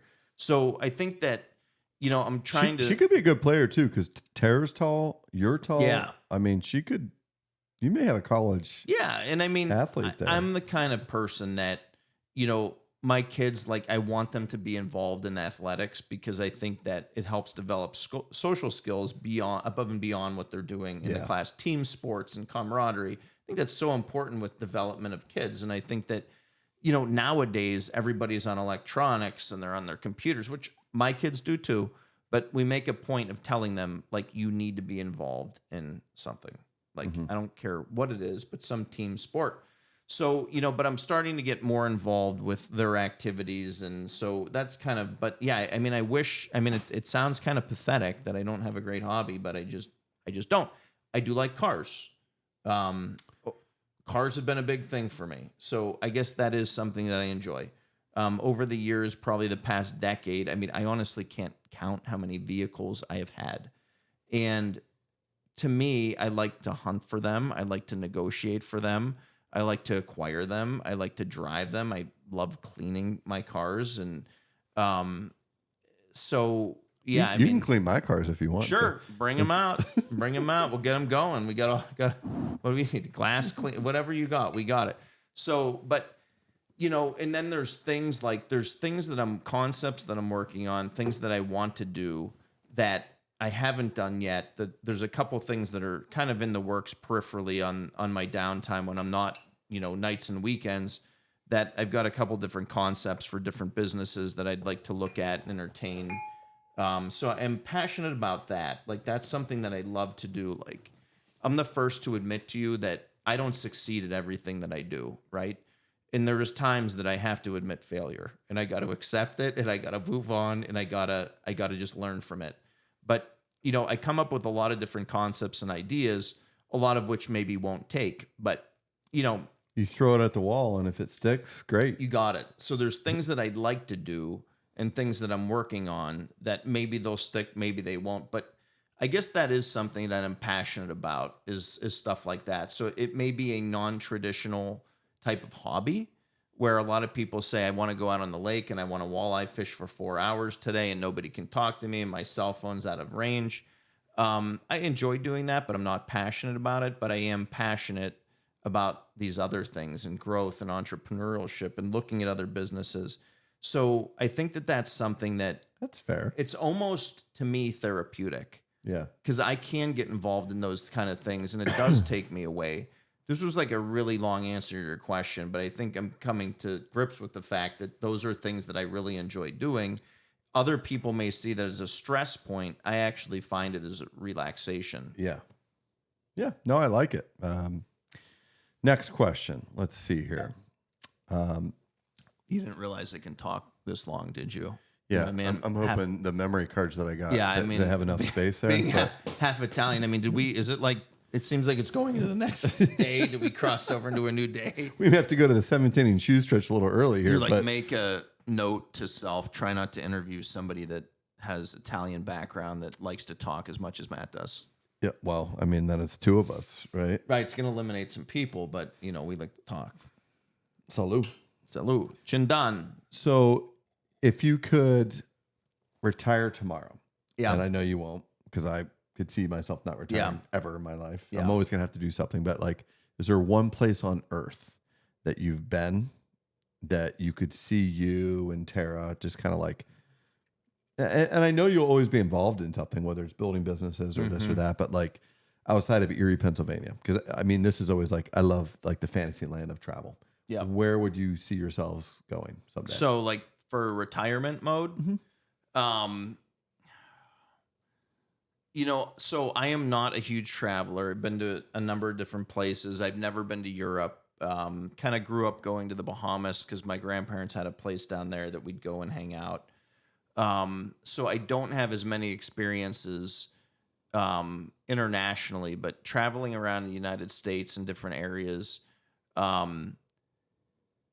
I think I'm going to be the kind of person that doesn't have just, if I'm fortunate enough to do so, not just one Yeah, place. it's like a seasonal type of thing. Yeah, I love the Carolinas. Like, I love the Charleston I was area. gonna say I'm gonna guess Charleston for you. Yeah, South Carolina. In the Charleston area in particular, I like the culture. I like the restaurants. It's huge, isn't it? The history.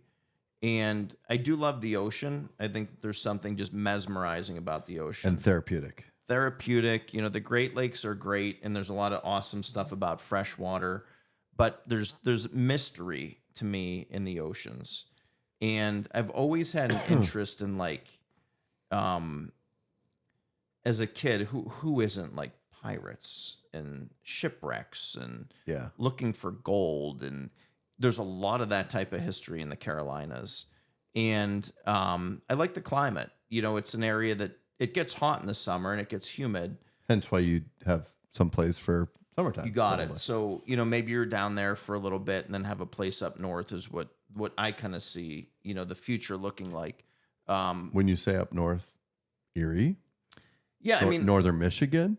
Do you have like? I think that up north to me, because in Michigan, up north means northern like Michigan. northern Michigan. Was Yeah, just remember like, that? Yeah. I mean, it was just like we're going up north. Yeah. Like, where are you going? Like people in Florida be like up north. It can mean any place. Yeah, like north they're in, of like Georgia. Yeah, Georgia. They're in the South Carolina area. Yeah, I mean anywhere. You know, like I actually like our climate and our summers here. You know, growing up in Erie, I think was meaningful. You know, I think we'd all agree this is like a, you know, similar to Meadville and similar to the surrounding areas. This is like a blue collar town. Like, you know, we got a lot of people that are just salt of the earth, hardworking, grinding. They get up, they go to work, they pound it out, they come home, they're taking care of their families. And I respect that. And I think that I'll always just be rooted here because it's where I grew up. Yeah. But, you know, someplace up north like Erie, you know, whether it's here or it's in Michigan or it's in New York or wherever, just a northern climate where, you know, the summers are mild and you've got, you know, you can put a fire on at night if you want in the summer, and just I think it's enjoyable. So yeah, I see like a hybrid type mode. I don't think I'll go any one place and stay there because there's features that I like down south and there's features that I like up north. I can tell you, I got a lot of family in Florida, just not me. Yeah. I I'm love the Florida same to way. visit, but I I go don't, for a couple weeks, but yeah, like to have a house there or something, like it's too congested, too busy. You know, there's all kinds of weird, you know, wildlife. It's just weird. You know, there's just great state. gators, snakes, stuff that's Snakes. just like that stuff can Like- kill you. Pythons, Yeah. alligators. Like there's a lot of weird stuff down there. Their insects are like 6-8 inches long. Yeah. Like a grasshopper that's this big here is like this big down in Florida. You know, so in any event, you know, that's just a side note. But yeah, I think the Carolinas are very, very appealing to me. And but it's also a different culture. Like you have to get used to that kind of stuff. Like it's just different down there. And that's why probably I couldn't live there all year round. Yeah. You know, there's just a lot of differences from them to us that would lead me to not want to be there all the time. But I love going there. I love visiting. Could definitely see myself having a place down there if I'm fortunate enough to do so. But then, I mean, I do like Erie. I do like suburban Michigan. You know, there's just a bigger city. There's a lot more going on. But like at the end of the day, kind of like a meat and potatoes kind of guy. Like Yeah. I don't need flashy stuff. Like I don't need to be shopping at Somerset Mall in Michigan and have Saks Fifth Avenue in my back. Like that doesn't appeal to me. Like it's fun to go do it, but I don't need that kind of stuff. Like I'm happy living here. I value my privacy. I value having land and just being able to putz around outside. There's a lot of areas that you just can't do what you can do in a place like Erie. Yeah. You can have a few acres. You can putz around at your house. You can go into the woods. Like, you know, you live in suburban Michigan or some of these, like you just don't have that. You know, No. you're on top of your neighbors. I really have come to value privacy and just being able to go home and decompress and try to just kind of get away from things for a little bit. And that's what I love about an area like Erie. You can really do that well. And once again, getting back to the salt, there's a lot of good people here. And it's a simple life too. Simple. right? It's Erie is easy too. It's easy. And, you know, you look at our surrounding areas, I'm sure, like, what we see, we have so many patients from the surrounding areas, you know, into Ohio, into New York, out to Warren, just good people.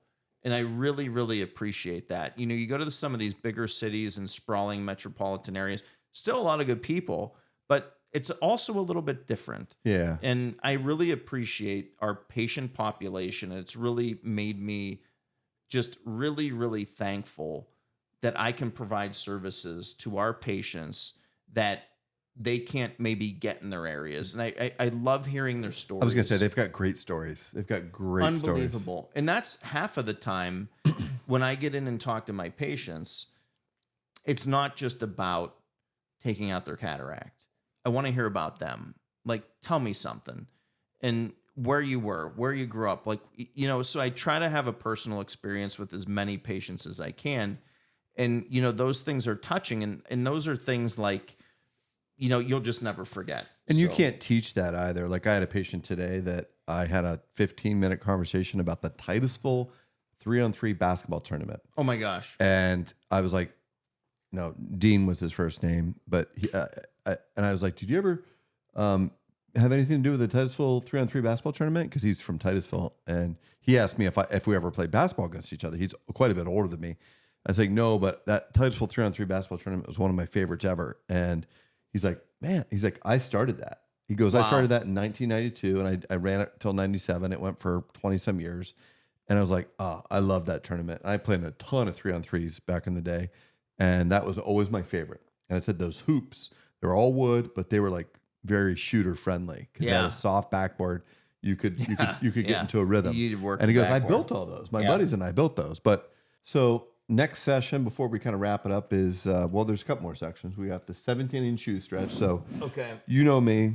I love my kicks. Yes. I'm kind of a shoe geek, Yes. shoe nerd, but I know what you're wearing there, but let's talk about it a little bit. Tell the Yeah. audience what you're wearing, Yeah. Should why we you just like kind of it. bring that puppy? Like, They'll see it from that center cam, okay. but yeah, I mean, I took like 2-3 weeks of gymnastics when I was a kid. to get those So hip, yeah, you hips see, stretched you out see there. that? It's I nice. mean, is that like These really are broken good? in too. Yeah, these are broken in. So these are a company that I like out of Spain, and Magnani is I think a third or a fourth generation now Spanish shoemakers that everything is crafted by hand. And you know, the thing that I love about these shoes, not only are they totally comfortable, I do think they're stylish. You could dress them up, you can dress them down, you can wear them with jeans. But, you know, their philosophy as a family was to make shoes as craftsmen, and they didn't take the easy way out. They do this by hand. It's not automated. They spend the time on it. They work on the details of it. And like, that's their philosophy. And when I found that out about the company, it was just meaningful to me because I felt like That's kind of that's what like- you do. it's me. Yeah. Like, I don't take the easy way out. Like, I couldn't take the easy way out. I had to work hard and I had to grind. So the philosophy behind the shoe company was very meaningful to me. And then when I tried them on, I loved them. They fit well. They were all those things that I just said. So, you know, like I'm, you know, 3 days a week, at least in the office. Some days I Is work. this what we're going to catch you in? Yeah, in the office? you'll catch me and these guys. You know, and then it's usually, I mean, there are a lot of days where I'll just wear like a pair of nice blue jeans and a button down. Like, this is kind of my office uniform, and it's comfortable to me. The shoes are comfortable, and I like the meaning behind the company. So, yeah, good work ethic, not taking the easy way out, grinding through it, building shoes. And it's a family company too. Family right? company. Yeah, it was pretty good stuff. So that's, you know, that's what I can't remember if maybe you shoes. introduced me to them or if we both, because I own several Magnani shoes as well, Yeah. and they are super comfortable, and I feel like a lot of custom leather shoes, they get more comfortable the more times you wear them too. I was just gonna say that. I Right. mean, these, like, I don't even feel like I have shoes on. It's Yeah, like an it's just like- extension of the foot. It's just so comfortable, and you know, they're a little bit more costly, but you're supporting people that do this craft by hand, And they're going to last you too. Yeah, I mean, these are probably at least. So yeah, shoes. My thing has always been dress shoes, Yeah. and I've always found like you pay a little bit more and you get a quality dress shoe and they last. Like they last. What are those? Probably 5-6 years old. I'd say at least. I'd say probably even more than that. Yeah. So yeah, I mean they're starting to wear out a little bit on the bottom, but man, I put these puppies on and it's just like butter, Yeah. just like butter. So obviously, Yeah, what do you got? What do you got I'm going wearing on there? Jordans here as always. So these are Air Jordan 12 Retro Lows, and just a different colorway. They kind of reverse things where they, instead of doing like a darker color here, black with white, or the traditional, the flu game shoes were maroon out here with black. This is just a little roll reversal. I can't really do the 3/4 or the highs. They dig into my ankles. They're not super comfortable. yeah. But you know, this is again part of my and there's just some cool details on the back. They've got the Jumpman. They've got the 23, which you probably can't see, but Nice. it's back there.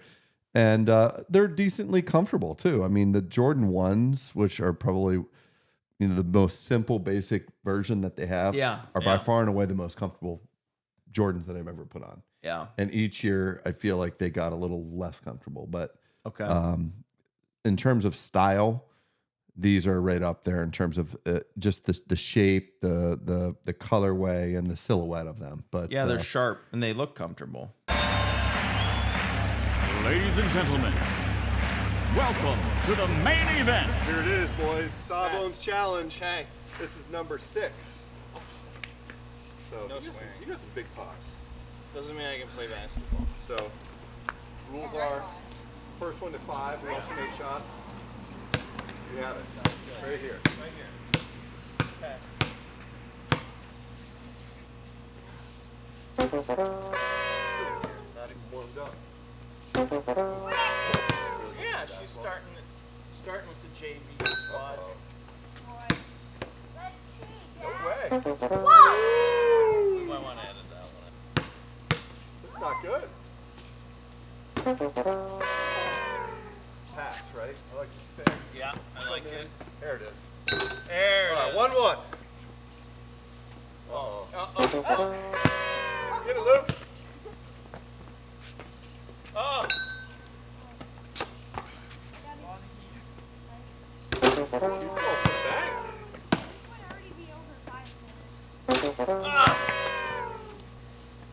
This would be over 2 to 2. Oh, the bank is open. 2 to 2. I didn't call it though. Oh! Got robbed. Uh-oh. 3 to 2. Very aggressive. It's going to be a comeback if we come back, but 3 to 2. Yeah, Not good. don't be a brick city. Larry Bird style. Aim for the bank. Tied up. Oh! Yeah, bricking! You should get the most bricks award. Build a house with those bricks. Yeah. Build a Uh-oh. mansion with those bricks. 4 to 2. This could be the first defeat. Oh no! I'm 5-0. Not on your home court. I can't. There we go. Yeah! 4 to 3. This will be it if he makes it. 4 to 3. Oh, it's over. It's over. I can't beat you in a chicken wing contest. I can't beat you in a basketball contest. That's Go good. first, and by the way, you get a prize too. So Even better. yeah, Good down that's it, folks. competition. Thanks, Evelyn. The basketball paid off. Practice And paid off. I rain am was maybe very, very disappointed to say that my 5-0 record is now 5-1 because this guy. Now, granted, the bank was open 2 out of his 5 shots. Yeah. Yeah. And I didn't call it. But Didn't it call doesn't this. matter. Yeah. It's like doesn't matter how. It's how many, and he got 5. It was 5 to 3. So It's just I was trying to get in before lightning. strong word. He made his first couple and just switched them, and I was like, ooh, maybe we should do a dunk competition or something like that. It's You good to said lose. you also don't like to lose. No, I don't. So we're gonna have another one after this if it's raining outside. This is not the end of this. No, this night is Be a far part from over. 2 coming up. You're gonna have to come back on for redemption. Should we do a dunk contest next time? We could do that. Well, are we going 9? Are we going full 10 feet on Well, the rim? are we or- gonna have like springs on our shoes? Because I Yeah. don't think you or I are gonna be doing too much. We might have to drop it down to like 7 feet. Yeah, that's what the hoop out there. And Yeah, like that would be fine.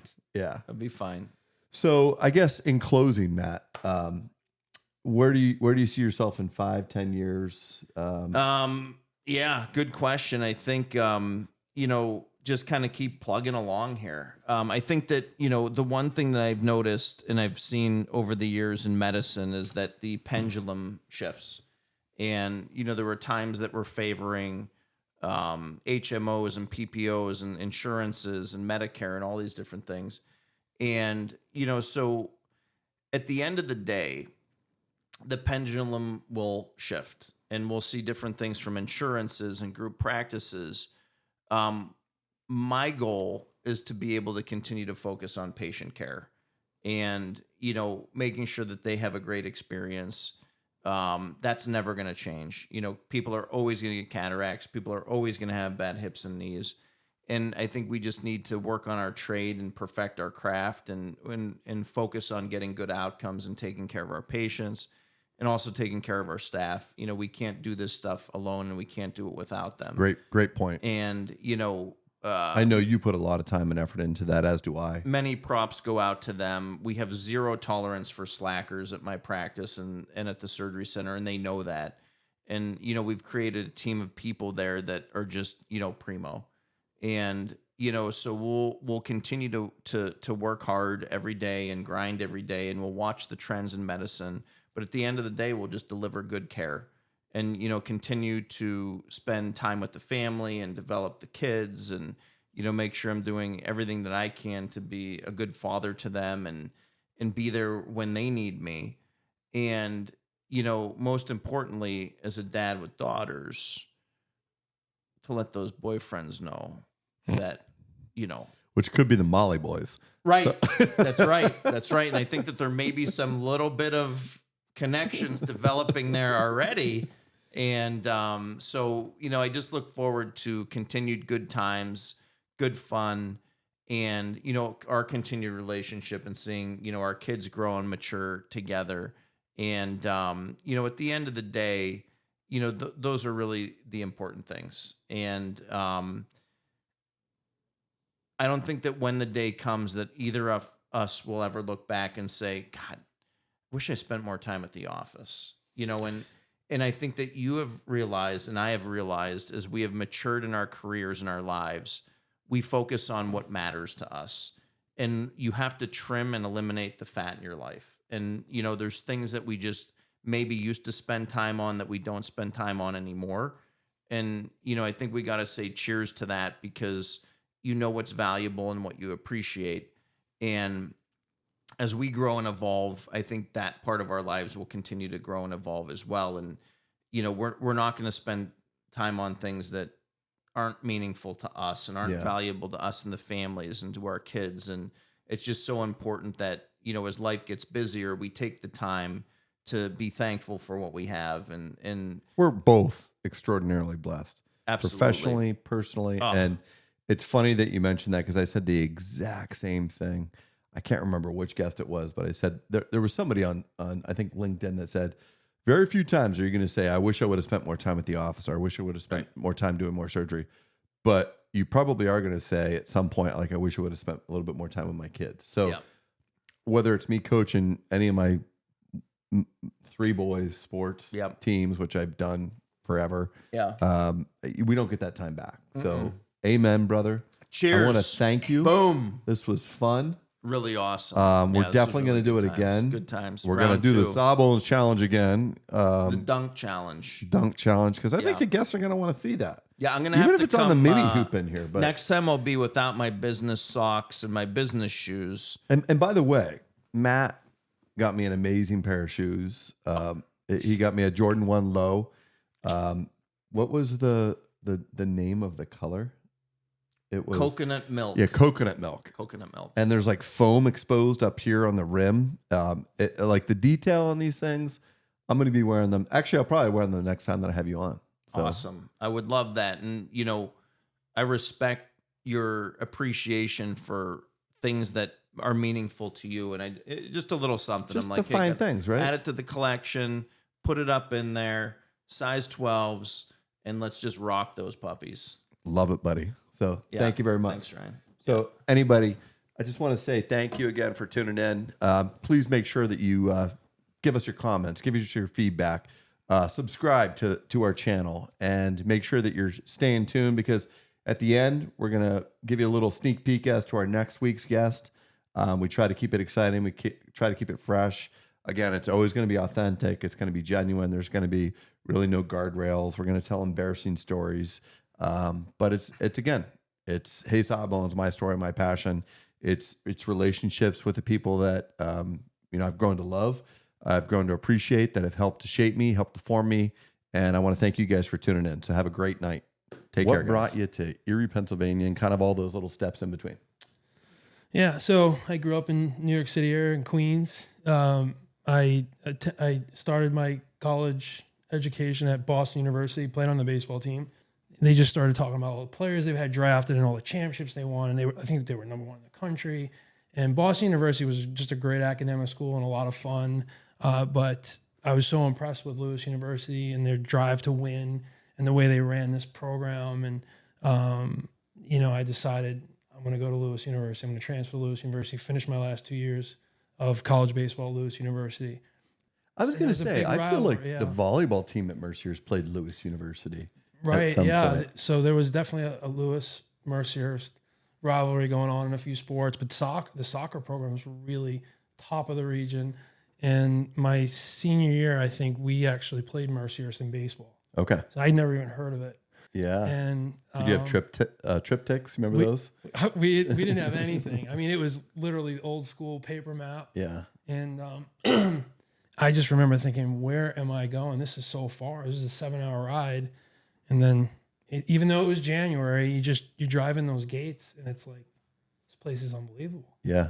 And so what year was that? Because you graduated Lewis probably 97. Yep. So it was in the winter of 97. I think it might have been like December or January. Okay. Probably January.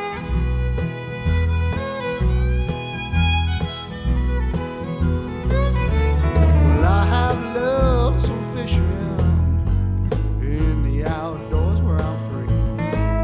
It's where I spent my time before I hurt my hip and my knee.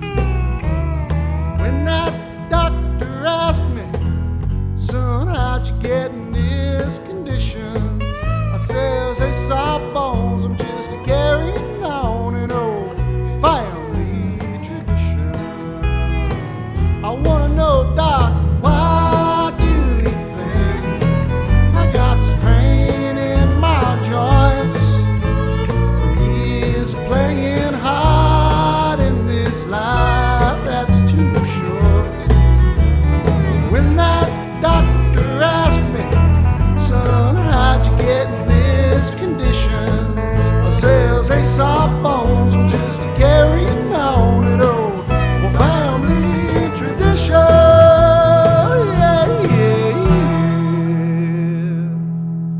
yeah. Tell me all about it, Doc.